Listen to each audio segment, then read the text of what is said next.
This is Jordan Tower with JT News. Make sure you smash that like button, smash that subscribe button. Let's get right into the news. Well, Ja Rule, okay, he speaks on the 50 Cent feud, and he says that he would be excited to do a versus with him. He welcomes the challenge.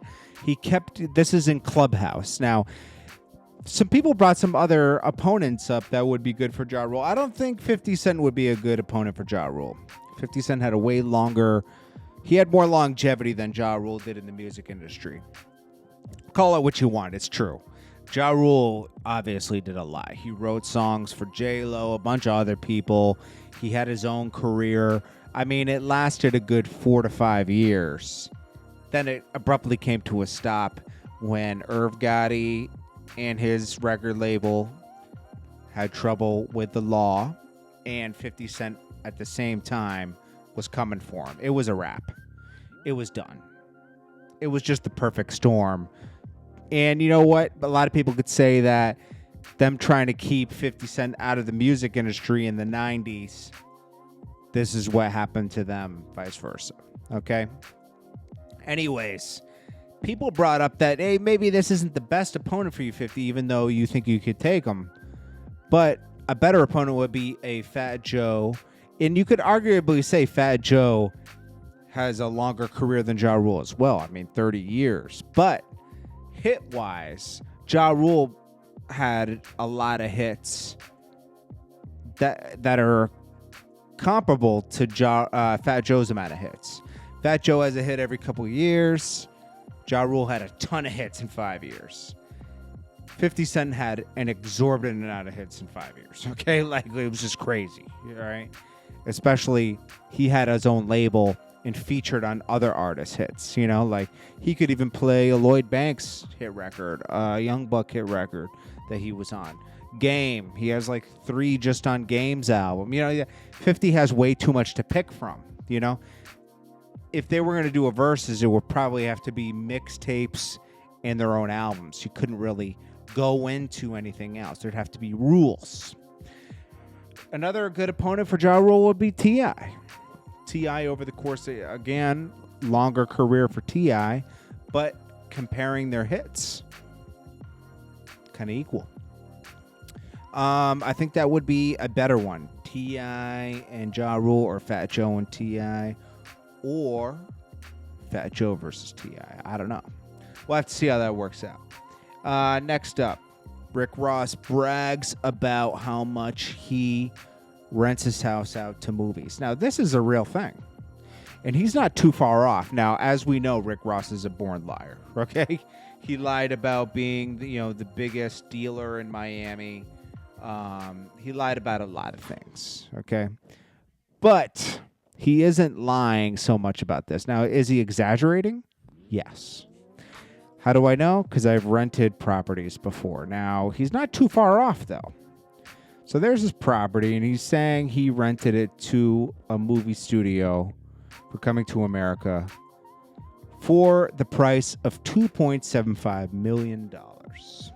Now, is he that far off? Not really. He could have gotten between $2,000 to $3,000 per hour for using this. And I don't know if he could have charged him 24 hours because I think there's a thing about it's at 10, 12-hour days, and you can leave your equipment there because you're using it the next day. But let's just say he did 24 hours at the rate of $2,000, right? Which is high, because you're going to have so many people there. You can charge more for the amount of people you have at the property. He bought this property at auction. It started off at $2.75 million and probably ran up to about $4 or $5 million. He paid about that much. And then just to maintain this property per year, tax-wise, probably about $100,000 a year for taxes. Then you have, repairs, probably tons of repairs to do to this property. It's 109 rooms. And you got to keep that lawn looking immaculate. So just probably, it might be $1,000 or $2,000 a week or every 2 weeks to have a long crew come in there. So you're talking about another 50 grand to 100 grand. He's had it for a few years. You're always doing repairs on stonework, the pool. You know, it's crazy. Let's just say it costs about $400,000, you know, $200,000 to $400,000 a year just to maintain that property. He probably charged this film crew, probably didn't get $2.75 million, but he probably got a good $1.5 million, I'd say. You know, if you do the math, 2 weeks, they probably did all the filming they could do in 2 weeks. The whole film isn't at the property. It's at various places, but this is probably a core place where they did a lot of the movie. Probably made a good $1.5 million, you know? Now, he's got to, you know, obviously that's income, and it gets, you know, there's tax on it, but it's not bad.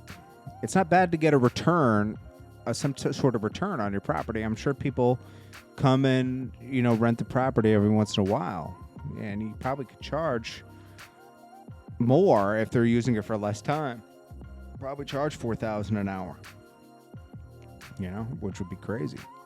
$4,000 an hour, minimum of a day or something. You know, you could make about 40 grand. You know, you could cover a lot of costs with that.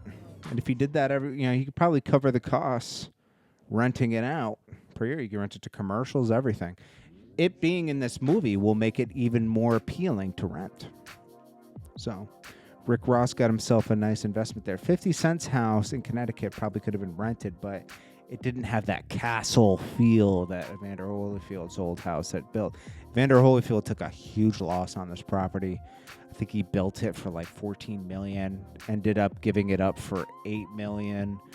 You know, it was just